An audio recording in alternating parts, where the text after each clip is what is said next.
Ya hitungannya sih ini masih coba-coba ya Mas, masih coba-coba. Tapi ini kurang lebih di lahan 1 hektar karena ini jumlah kebutuhan bibit di sini itu sekitar 1 ton lebih, 1 ton lah, kurang lebih 1 ton.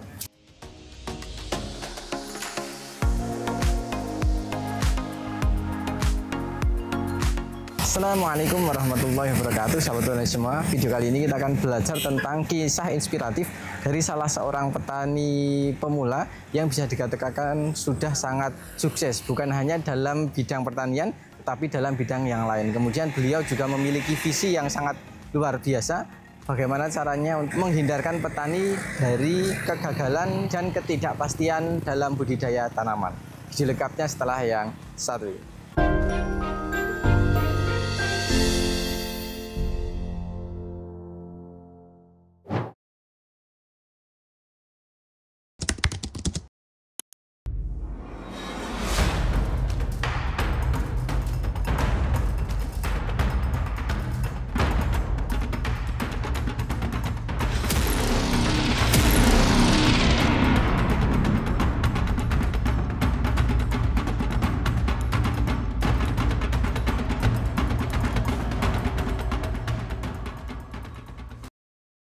Oke, baik sahabat petani semua, sebelum kita lanjutkan pada inti video ini, ada pengumuman untuk teman-teman yang namanya tercantum di sini.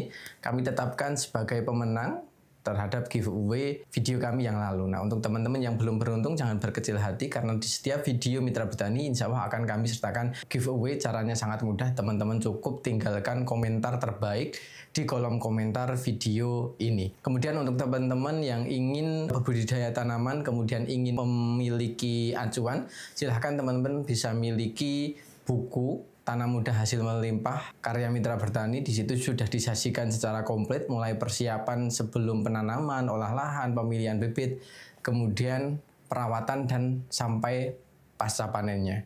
Insya Allah sudah tersaji dengan sangat lengkap, dengan bahasa yang sangat mudah. Kemudian ini diambil dari pengalaman-pengalaman petani di berbagai daerah yang tentunya sudah sangat sukses. Jadi jangan sampai ketinggalan dan tidak usah berpikir panjang karena insya Allah ilmunya sangat bermanfaat. Tetap semangat, kurangi sambat, Gusti berkahi. Selamat menonton video ini. Oke, baik sahabat petani semua, kembali lagi bersama saya Zaki di channel Mitra Bertani TV.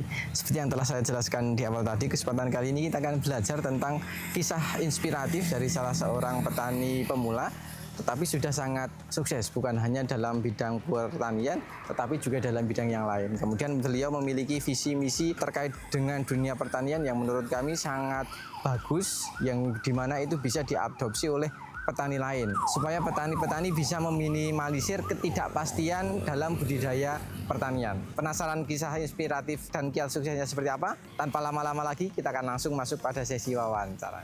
Oke, baik sahabat petani semua, di samping saya sudah ada salah satu petani muda kita. Monggo Mas bisa memperkenalkan diri. Assalamualaikum warahmatullahi wabarakatuh. Nama saya Nur Faiz, saya dari Purwokerto, Jawa Tengah. Mas Faiz ya? Yang beralamat di kecamatan di Purwokerto ya Mas? Purwokerto, Kecamatan Banyumas, dan ini adalah lahannya di samping jalan raya persis. Samping jalan raya. Jadi nanti kalau ada suara-suara kendaraan ya harap dimaklumi. Maklum, iya. Mas Faiz ini sendiri adalah salah satu seorang pebisnis muda yang menurut kami sangat banyak wawasannya yang nanti mungkin bisa kita ambil sebagai seorang yang mungkin lumayan concern atau lumayan menyeriusi dalam bidang usaha budidaya pertanian. Untuk Mas Faiz sendiri, Mas, untuk budidaya tanaman seperti ini sudah berapa lama? Kalau dihitung yang benar-benar konsisten dan terus-menerus itu 2 tahunan. Dimulai dari 2022 akhir sampai 2025 sekarang ini. 2025 awal tahunnya berarti ya. Berarti baru sekitar 2 tahunan? 2 tahunan kurang lebih. Tapi kalau basicnya ini Mas Faiz ini adalah seorang apa ya? Basicnya saya memiliki pekerjaan sendiri di luar, yaitu punya kios fotokopi. Kebetulan saya juga mengoperasikan sendiri, terus kemudian saya juga ada yang bantu karyawan. Tapi untuk di pertanian ini memang saya memiliki passion yang lebih lah intinya, karena saya melihat itu dunia pertanian hasilnya memang proyeksi ke depan itu sangat bagus. Karena kalau kita melihat anak-anak muda zaman sekarang kan yang benar-benar minat di bisnis pertanian atau industri pertanian kan sangat sedikit lah. Jadi itu menjadi salah satu faktor yang saya ingin terjun di sini dan memang pengen jadi spesialis dan memang ahli di pertanian ini gitu. Jadi kalau dibilang kenyamanan sebenarnya Mas Faiz ini sudah mempunyai pekerjaan yang bisa dikategorikan lumayan menjanjikan, menguntungkan dan sudah berjalan. Alhamdulillah. Tapi melirik dunia pertanian ini sepertinya cukup menarik karena saat ini mungkin yang berbicara tentang pertanian untuk generasi muda sudah sangat minim dan justru Mas Faiz melihat itu adalah sebuah peluang potensi ya. Dan untuk budidaya tanaman seperti ini ujuk-ujuk langsung seperti ini atau melakukan studi banding atau kunjungan kemana atau untuk pembelajarannya didapat dari mana ya? Yang jelas sih banyak sekali referensi ya, terutama dari Mas Zaki tersendiri lah.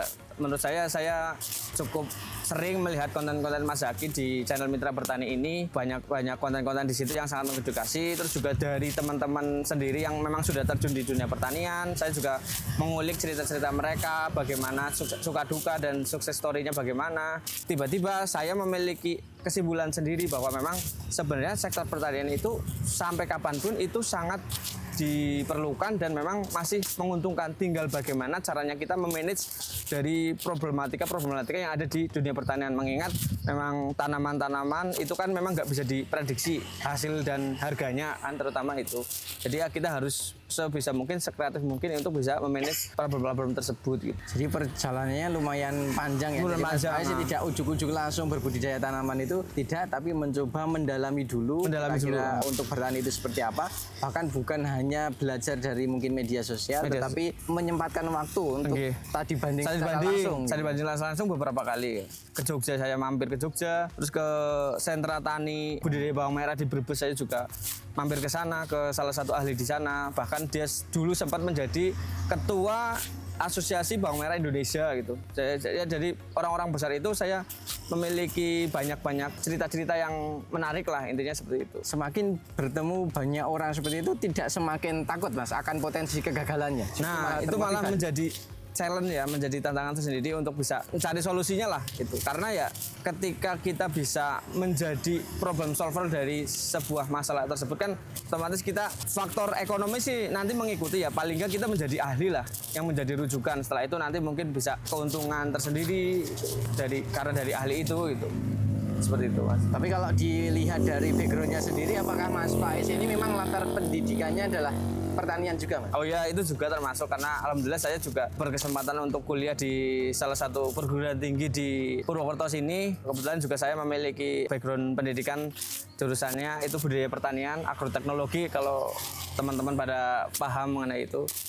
Jadi memang dari background tersebut, terus kemudian dari pengalaman orang-orang sekitar, terus sering belajar di channel-channel pertanian, terus kemudian saya mempraktekkan sendiri ilmunya gitu. Alhamdulillah sudah praktek dalam skala yang lumayan luas juga ini Mas. Ya hitungannya sih ini masih coba-coba ya Mas, masih coba-coba. Tapi ini kurang lebih di lahan 1 hektar karena ini jumlah kebutuhan bibit di sini itu sekitar 1 ton lebih, 1 ton lah, kurang lebih 1 ton. Jadi untuk lahan yang kita buat video ini luasannya adalah sekitar 1 hektar. 1 hektar. Nah ini Mas Faiz baru mengatakan baru coba-coba. Coba-coba saja 1 hektar itu ya. Ya sudah serius. Tapi ya intinya sebelumnya pun sudah pernah menanam dengan luasan yang lebih kecil ya. Ini hanya istilahnya kayak diperluas, diperlebar pengembangan. Nah. Tapi dari awal memang langsung memutuskan untuk budidaya tanaman bawang merah ini atau komoditas lain? Enggak ujuk-ujuk langsung bawang merah karena dulu saya juga sempat menanam cabai keriting, terus kemudian cabai rawit, terus kemudian tanaman-tanaman horti lain kayak misal timun, terus oyong, terus kemudian kacang panjang. Saya juga pernah menanam tanaman tersebut gitu. Tapi yang memiliki tingkat keuntungan secara ekonomi, terus kemudian secara manajemen resiko lebih singkat dan lebih bisa di-manage oleh kita sendiri ya yang melakukan itu bawang merah itu. Karena dia dalam waktu 2 bulan siklus tanamannya, tapi dia secara keuntungan nilai ekonominya lebih tinggi gitu, ketimbang tanaman-tanaman lain gitu, yang menjadikan faktor untuk saya terjun di bawang merah ini, memilih komoditas bawang merah. Lebih diseriuskan lagi ya, bawang merah. Jadi awalnya itu mencoba beberapa komoditas. Mulai dari cabai tadi aja, cabai merah besar, cabai merah keriting, rawit, kemudian kemudian tadi ada kacang panjang, oyong, timun, dan lain sebagainya. Jadi beberapa komoditas sudah beliau coba, tetapi sepertinya nilai paling aman dan faktor penentu bisa dimulai dari diri kita sendiri, mungkin paling bersahabat. Paling bersahabat benar. Adalah di bawang merah. Bawang merah. Di bawang merah ini, dan alhamdulillah ini terus berkembang ya. Berkembang Mas, ya? alhamdulillah. Alhamdulillah terus berkembang dan ini sudah menjelang waktu panen. Kalau dilihat dari beberapa komoditas tadi Mas, kemudian dari perjalanan selama 2 tahunan kurang lebih ini Mas, Betul lah. pernah mengalami jatuh Mas? Jatuh jelas itu. Di komoditas cabai yang cabai merah keriting itu, kebetulan kan saya menanam hampir 1 hektar. Dari tanaman itu, dari awal sampai menjelang panen itu pertumbuhannya bagus banget. Tapi dilalah waktu itu menjelang hari raya yang kerja pada libur karena minta libur. Waktu itu minta liburnya cuma 3 hari, tapi karena ternyata ada acara lain-lain jadi nambah libur. Nah, perkembangan serangan jamurnya itu kita nggak bisa ngatasi. Dari total luasan hampir 1 hektar itu kita cuma panen 600 kilo. Padahal kalau dari kondisi tanaman sebenarnya bagus Di ya, awal bagus, awalnya di awal bagus. Karena terserang penyakit itu, Terserang jadi penyakit. tidak bisa maksimal. Tidak bisa maksimal. Tidak kapok Mas? Ya tetap ada rasa jengkel dan juga ada rasa ketakutan lah, karena kan memang untuk membudidayakan kayak gitu kita juga perlu modal yang besar juga kan. Modal yang besar, terus juga kepercayaan dari orang-orang sekitar gitu. Karena kan kita hidup kan mesti jelas ada orang-orang yang memang memiliki harapan pada kita kan gitu. Ya dari situ ya malah mereka bisa supportnya udah itu buat belajar, silakan nanti di manage yang lebih baik dan bisa di keperluan-keperluan yang dibutuhkan harus disusun dari awal sampai biar tanaman itu bisa tumbuh dengan baik gitu. Alhamdulillah tidak menyerah, kemudian bisa merasakan sampai sejauh ini, dan rencananya mungkin tahun-tahun ke depan bisa nambah luasan lagi. Kepengin. Karena masih ada tawaran dari orang itu, karena dia punya lahan yang cukup luas, luasan 10 hektar. Nah itu butuh dikelola dengan baik lah, intinya kayak gitu. Jadi alhamdulillah untuk memulai usaha tentu saja tidak langsung manis. Tidak langsung manis. Kemudian ketika kita mau berproses, insya Allah tetap akan ada titik ternyaman kita atau mungkin titik baliknya gitu. Jadi Mas Faiz ini bukan ujuk-ujuk langsung seperti ini, tetapi sudah melalui perjalanan panjang. Lika-likunya jatuh bangun, lebih sering jatuhnya mungkin ya Mas ya? Ya sementara. Dan ke depan harapannya tinggal manisnya. Bismillah. Bismillah. Intinya kuncinya tetap tidak menyerah dan senantiasa belajar kapanpun dan dimanapun dengan siapapun. Belajar dan terus belajar. Dan pada dasarnya beliau ini memiliki tingkat kepedulian kemudian kecintaan terhadap dunia pertanian menurut saya juga sangat tinggi gitu. Beliau juga lumayan aktif juga di media sosial. Di media sosial saya memiliki TikTok namanya Nur Faiz Bawang Merah Banyumas. Nur Faiz Bawang Merah Banyumas. Iya. Mungkin untuk teman-teman yang pengen belajar atau sinau bareng silahkan bisa kunjungi TikTok beliau. Atau kalau ada waktu, kalau teman-teman lewat bisa mampir sini di Kecamatan Kembaran. Ini tempatnya di Desa Leduk, di jalan arah Desa Pliken. Samping jalan persis. Dan Mas Faiz ini sangat terbuka, jadi untuk teman-teman yang ingin belajar atau ingin sharing terkait dengan bisnis dalam dunia pertanian atau dalam kiat budidaya, insya Allah beliau terbuka ya Mas? Terbuka banget. Ya saya benar-benar sangat senang lah kalau ada orang-orang yang berkeinginan untuk diskusi, karena kita juga dari diskusi itu bisa mengambil pelajaran dari orang tersebut juga. Gitu. Oke, mungkin itu terkait dengan perjalanan Mas Faiz sampai di titik ini. Kemudian kalau untuk ini Mas Faiz, ini budidaya bawang merah untuk saat ini kan ini ada yang sedang panen. Kemudian ada yang sedang tanam. Dan mungkin juga ada yang mau tanam juga. Memang untuk budidaya tanamnya itu sengaja tidak dibarengkan atau gimana? Ya sebenarnya kemarin kita memutuskan untuk satu areal itu nanam 1 kali ya, untuk mengefisienkan tenaga kerja, permodalan dan sebagainya lah intinya gitu. Cuman karena dilalah kita dapat tenaga kerja untuk olah tanah mundur waktunya 2 bulan, jadi yang sudah diolah ya udah kita manfaatin untuk ditanam terlebih dahulu sembari kita nunggu tanah yang sedang atau mau dilakukan pengolahan lahan gitu. Karena kalau kita ini sudah diolah kemudian nunggu yang lainnya sudah siap semua, nanti bisa ini sudah tumbuh rumput duluan yang banyak, malah kita ini kerugiannya nambah gitu. Lahan 2 kali ya? Lahan 2 kali gitu. Ya, jadi ini niatnya adalah bareng, tetapi karena keterbatasan tenaga kerja antri, makanya tidak dibarengkan. Dan ini sudah mungkin 40-an hari ya Mas? 40 hari kurang lebih. 40-an hari. Selama proses budidaya bawang merah yang ini Mas, apakah mengalami kendala atau tidak Mas? Kendala jelas, karena bawang merah itu kan umurnya singkat. Terus kemudian dia juga tanaman yang bisa dibilang lebih lunak ketimbang tanaman-tanaman kayak cabai yang jenis-jenis lainnya yang pohon-pohon keras ya. Nah, ini kan gampang mengalami stres gitu. Stres tanaman bisa karena hujan, bisa karena hama penyakit gitu. Contohnya juga kita pernah alami karena efek aplikasi herbisida yang berlebih. Kebetulan alhamdulillah saya mencoba menggunakan asam amino, kemudian itu bisa mempercepat proses pemulihan gitu. Jadi awalnya itu untuk di lahan ini mengalami stres ya, Mas? Stres. Karena batangnya ini lunak. Kemudian kemarin ada stresnya, ada dua kemungkinan. Dua kemungkinan. Pertama dari cuaca ekstrim, dari curah hujannya sangat tinggi. Yang kedua adalah efek penggunaan herbisida. Jadi awalnya tanaman stres ini, Mas? Stres. Seperti tidak mau tumbuh atau gimana? Sebenarnya tumbuh, cuman dia 10 hari itu nggak ada perkembangan yang signifikan. Jadi kayak kalau di orang-orang istilah orang petani itu bilangnya asem-aseman ya, asem-aseman itu. Namanya tumbuh berdiri tetap, tapi ya itu kayak nggak ada pertumbuhan signifikan, nggak ada jumlah anak kan bertambah, terus warna hijau daunnya masih nggak begitu pekat, terus kemudian perakarannya juga dia nggak panjang kayak gitu. Jadi kayak hidup segan mati tak mau. Ah ya itu.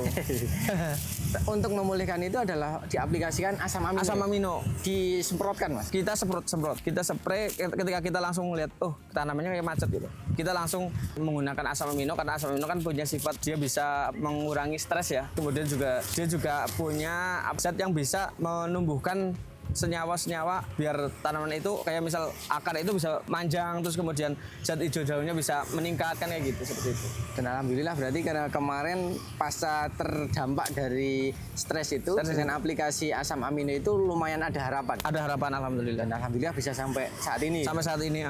Kemudian kalau untuk perawatan yang rutin atau mungkin pupuk atau nutrisi yang dimasukkan apa saja ini? Ya, itu salah satu tadi yang buat serta asam amino itu dari Premino, kita pakai Premino. Terus kemudian untuk pemupukan kita ada NPK starter, terus kemudian kita pakai Vertipos, kita juga menggunakan NPK grower, terus kita menggunakan boron, terus kemudian pakai KCL. Ya pokoknya jenis pupuk-pupuk yang sifatnya kandungan mikro makro kita kasih. Kita juga ada zat PT lain itu, yaitu contohnya asam amino, terus kemudian kita juga kasih Kalinet, kita juga pakai Morden gitu. Oke, jadi pupuknya itu melalui penaburan dan yang satu melalui spray ya. Spray. Jadi dua arah, jadi tidak hanya ditabur saja dan tidak hanya di spray saja. Untuk penaburan ini dilakukan berapa kali, Mas? Penaburan karena jenis tanah di sini itu gampang tercuci ya. Jadi kita lakukan 5 kali. Karena kita evaluasi dari sebelumnya, kita melakukan misal ya tanaman bawang merah bibit 1 ton itu biasanya kan paling enggak kita ngasih pupuk 1 ton juga. Karena dulu kita cuma dikasih 3 aplikasi, ternyata di umur 30 kok masih kayak kurang pemupukan, padahal secara jumlah itu sudah cukup, sudah optimal lah intinya. Nah, kita evaluasi dari situ, makanya kita untuk aplikasi kita dibuat sedikit-sedikit tapi lebih sering. Kita lebih sering. Jadi kita sampai 5 kali tahap pemupukan. 5 kali tahap pemupukan, tetapi kalau dosisnya itu kalau dihitung sampai akhir sama hanya saja dosisnya yang dibuat sedikit-sedikit, tetapi jumlah kali aplikasinya yang diperbanyak. Karena menyesuaikan dengan kondisi tanah di lahan ini yang menurut Mas Faiz kurang bisa menyimpan pupuk ya, Mas? Pupuk. Udah tercuci ya, Mas? Udah tercuci, dan kebetulan cuaca di daerah Purwokerto sini memang pagi sore itu hujan gitu. Jadi kalau kita terlalu banyak justru malah mungkin banyak pupuk yang terbuang sia-sia. Kita ngasihnya banyak tapi yang terserap tanaman hanya sedikit. Malah sayang banget. Sedikit tapi sering ya. Mungkin itu kalau untuk pemupukan. Kemudian kalau untuk spray tadi ada asam amino. Kemudian kalau tadi ada Morden Vol. Itu cara aplikasinya rolling, digabung atau gimana, atau diaplikasikan berapa hari sekali? Kalau Morden kita tetap namanya tanaman kan itu juga kita harus melihat kondisinya kan. Ketika tanaman kondisinya kok kayak misal pertumbuhannya kurang, biasanya gitu kita langsung mikir ini kurangnya karena apa gitu. Karena ketika memang kurangnya karena nutrisinya berkurang, yaitu misal kita menggunakan Morden Vol untuk membuat biar pertumbuhan tanaman ini bisa lebih normal kayak gitu. Atau misal ketika tanaman ini kok di umur vegetatif ini kayak warna hijaunya kurang, kan berarti mungkin nitrogennya yang kurang. Nah, itu kita spray misal bahan zat PT atau nutrisi-nutrisi yang lewat daun itu yang kandungan N-nya cukup tinggi kayak gitu. Jadi untuk pola pemupukan itu lebih disesuaikan dengan kondisi tanaman gitu ya. Jadi tidak hanya mengandalkan nafsu kita pengen memberi apa diberi, itu tidak. Tapi coba melihat kondisi tanaman. Kira-kira kalau tanaman semu kekuningan dia kekurangan apa, atau fasenya seperti apa yang dia butuhkan gitu. Jadi lebih menyesuaikan dengan kebutuhan gitu ya. Menyesuaikan dengan kebutuhan, tapi biasanya selambat-lambatnya 7 hari, yang paling sering bahkan 2 hari sekali. pernah. Karena yaitu Purwokerto cuacanya ekstrim, kadang panas kadang hujan kan, dia bisa, kita harus bisa mengkondisikan biar tanaman itu tetap pertumbuhannya bagus kan. Ya bisa itu ketika butuh mengurangi stres ya itu kita kasih asam amino, terus kita butuh zat hijau daunnya biar itu ya kita kasih modern fall, terus ketika memang fasenya sudah memasuki fase generatif kita kasih kalinet gitu. Jadi disesuaikan dengan kebutuhan gitu ya. Kalau pinter-pinter kita memahami atau membaca dari kandungan kemudian manfaat dari setiap unsurnya. Unsurnya gitu. Benar. Jadi tidak dari awal sampai akhir pupuk yang digunakan hanya itu saja. Iya, gitu. benar. Tetapi benar-benar disesuaikan dengan kebutuhan. Tadi kalau Mas Faiz mungkin yang generatif mungkin ada sendiri, kemudian yang vegetatif juga ada. Kemudian ketika mengalami stres apa yang dimasukkan itu sudah ada ya. Tapi kalau untuk di budidaya bawang merah seperti ini kan tadi sudah disampaikan bahwa tipikal batangnya ini adalah batang lunak ya Mas ya? Atau lebih rentan lah mungkin dari serangan penyakit. Kira-kira apa yang perlu kita fokuskan Mas untuk menjaga supaya batang yang lunak ini bisa berdiri dengan tegak dan lebih tahan dari serangan penyakit? Karena kalau dilihat sampai sejauh ini kan milik Mas Faiz sejauh ini menurut saya aman-aman saja gitu. Jadi tetap tegak berdiri gitu. Ya untuk yang benar-benar diperhatikan ya benar-benar dari awal ya kita. Karena investasi merawat tanaman terbaik yaitu kita jangan sampai terkena penyakit. Karena ketika terkena penyakit kan otomatis biaya yang ditimbulkan dari itu untuk mengendalikan kan lebih tinggi. Mending kita mencegah, terutama yaitu ketika masih vegetatif kita kasih untuk nutrisi-nutrisi yang sifatnya bisa untuk menguatkan batangnya. Gitu. Menguatkan batangnya. Kita juga kasih nutrisi-nutrisi atau obat-obat yang sekiranya bisa melindungi ini dari serangan-serangan jamur atau bakteri itu. Contohnya juga saya ada namanya produk cover itu. Saya menggunakan itu untuk biar si tanaman ini bisa istilahnya terjaga dari itu misal percikan air hujan atau serangan hama penyakit itu biar dia terlindung dari atau tanaman itu terlapisi oleh produk-produk itu. Ya, jadi prinsipnya dari Mas Faiz ini adalah mencegah jauh lebih baik daripada mengobati. Karena kalau untuk mengobati itu biayanya biasanya lebih mahal dan tingkat efektivitasnya kurang. Gitu. Iya. Jadi sudah mahal tapi kurang efektif. Iya. Jadi lebih baik kita mulai dari awal pencegahan sejak sedini mungkin. Karena insya Allah dengan pencegahan seperti itu imunitas dari tanaman itu akan lebih meningkat, kemudian daya tahannya akan menjadi lebih tinggi sehingga biaya pengeluaran yang kita keluarkan bisa ditekan seminimal mungkin. Mungkin itu sahabat petani semua yang bisa kami bahas pada kesempatan kali ini. Sebelum kita akhiri Mas Faiz, untuk teman-teman yang ada di rumah mungkin ada pesan untuk sahabat petani ya semua. Untuk teman-teman di rumah yang memang memiliki passion di dunia pertanian ya saya mengajak lah intinya gitu, karena saya juga mengalami sendiri di dunia pertanian yang memang kita nggak ada jaringan pengaman untuk budidaya ini sampai berhasil ya paling nggak kita harus berpikir sekreatif mungkin itu agar kita bisa menghasilkan produk yang berkualitas dan paling nggak kita bisa menjual produk itu dengan kita punya mungkin media sosial atau kita punya jaringan pertemanan atau kita punya jaringan yang bisa menyerap produk-produk itu. Karena pada dasarnya biasanya produk pertanian itu kan memiliki rantai pasok yang cukup panjang gitu. Biar kita nggak terkendali atau tergantung sama orang-orang tersebut ya makanya kita harus punya channel-channel tersendiri atau punya media sosial sendiri biar kita bisa mendistribusikan produk kita ke orang-orang yang membutuhkan gitu. Jadi mengurangi rantai yang terlibat. Karena semakin banyak rantainya, ya semakin banyak rantainya, paling nggak harganya sampai ke kita biasanya ditekan minim mungkin ya gitu. Berawal dari hal tersebut, Mas Faiz memang dalam dunia pertanian ini kan penuh dengan resiko ya. Mungkin dengan ketidakpastian harga, kemudian ketidakpastian di cuaca. Iklim, dan lain sebagainya. Kemudian serangan hama penyakit juga tinggi. Jadi yang bisa kita lakukan adalah mengurangi biaya pengeluaran, kemudian memaksimalkan hasil dari produksi ini, kemudian dari harganya sebisa mungkin kita yang memiliki kendali ya. Bukan kita yang selamanya dikendalikan ya.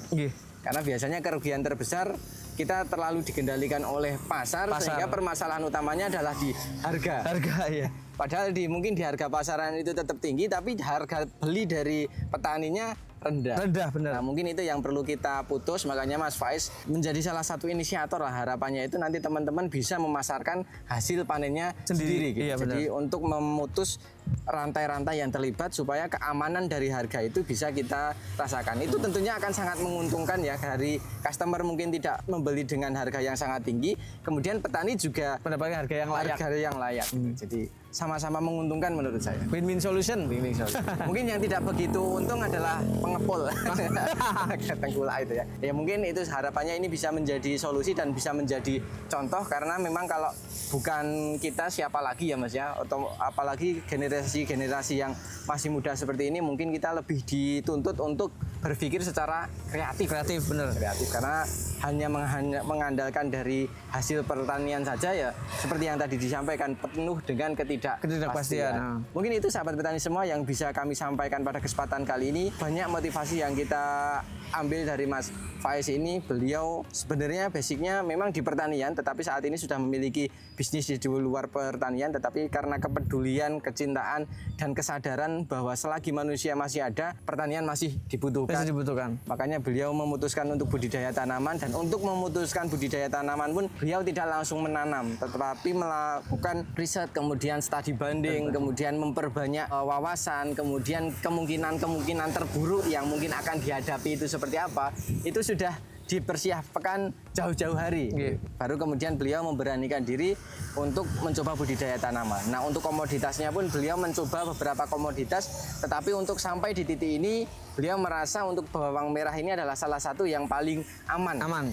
Atau resikonya itu ya paling minim dibanding dengan yang lain. Bukan berarti tanpa resiko, tetap ada resikonya, tetapi setelah dipertimbangkan dengan berbagai pertimbangan, sepertinya bawang merah ini adalah salah satu titik amannya. Nah, untuk lahan yang beliau kelola untuk saat ini adalah sekitar 1 hektar. Untuk saat ini akan rencananya ditanami bawang merah semua. Kemudian untuk budidaya tanaman beliau bukan berarti tanpa kendala, tentu saja ada banyak kendala yang beliau hadapi, mulai stressing, kemudian ada gangguan keterlambatan tumbuh karena pengaruh herbisida, kemudian cuaca yang ekstrim. Tetapi beliau tidak pantang menyerah, kemudian mencoba memberikan sesuai dengan apa yang tanaman butuhkan. Kemudian untuk penyembuhan beliau kemarin menggunakan asam amino, kemudian untuk nutrisi berikan sesuai dengan kebutuhan, kemudian pahami tanah tempat kita menanam. Karena beda tanah, beda ketinggian, tentu saja perlakuannya juga harus berbeda. Dan alhamdulillah dengan pemahaman beliau ini bisa menyesuaikan, jadi bisa memberi apa yang tanaman butuhkan. Biasanya kalau teman-teman lebih suka memberikan pupuk dalam jumlah banyak tapi waktunya sedikit, tapi kalau Mas Faiz lebih suka intervalnya diperbanyak tetapi dosisnya yang dikurangi. Nah, harapannya tingkat efektivitasnya biar lebih tinggi. Mungkin itu yang bisa kami sampaikan pada kesempatan kali ini. Semoga video ini bermanfaat, dan apabila video ini bermanfaat, jangan lupa klik like, comment, share, dan jangan lupa subscribe untuk tidak ketinggalan info terbaru dari kami. Terima kasih Mas Faiz. Terima kasih sahabat petani semua. Salam mitra petani Indonesia. Wassalamualaikum warahmatullahi wabarakatuh. Dan sampai jumpa di video kami selanjutnya.